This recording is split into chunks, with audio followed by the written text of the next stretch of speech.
part of the reason that women like men who have some capacity for aggression, but who are still productive and reciprocal, is that men who are productive and reciprocal, who have some capacity for aggression, can keep the real monsters at bay.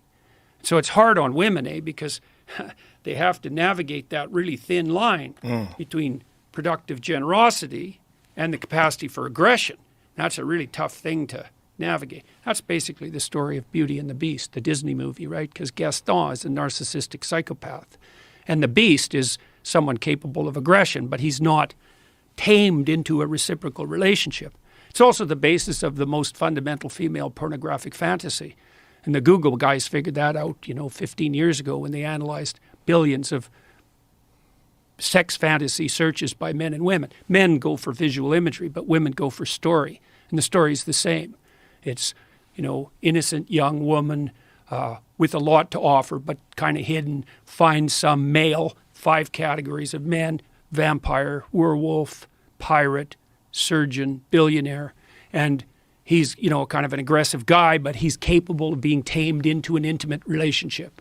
That's the standard female pornographic fantasy. And it's pretty much the standard fantasy of romance. And so you can see, what women are trying to do in that situation is they're trying to find some guy that's got the capacity for mayhem, but that's under control, but who can integrate that into a productive, generous, reciprocal relationship. And so, well...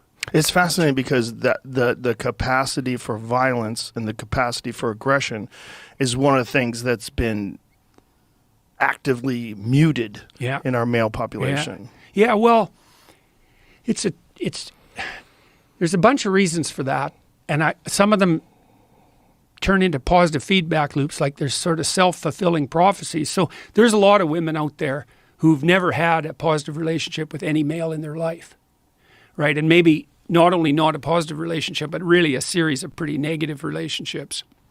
And so women like that are very leery of any expression of male ability of any sort, because they can't distinguish productive competence from arbitrary power.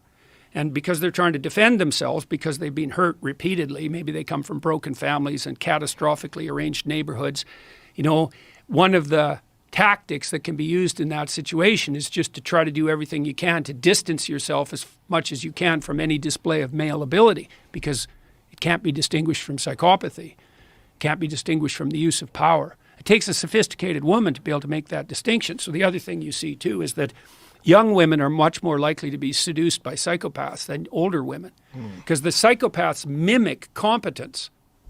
That's what a narcissist does too. They're confident. And women read confidence as a marker of competence, and that's reasonable, but that opens up it opens up a space for exploitation.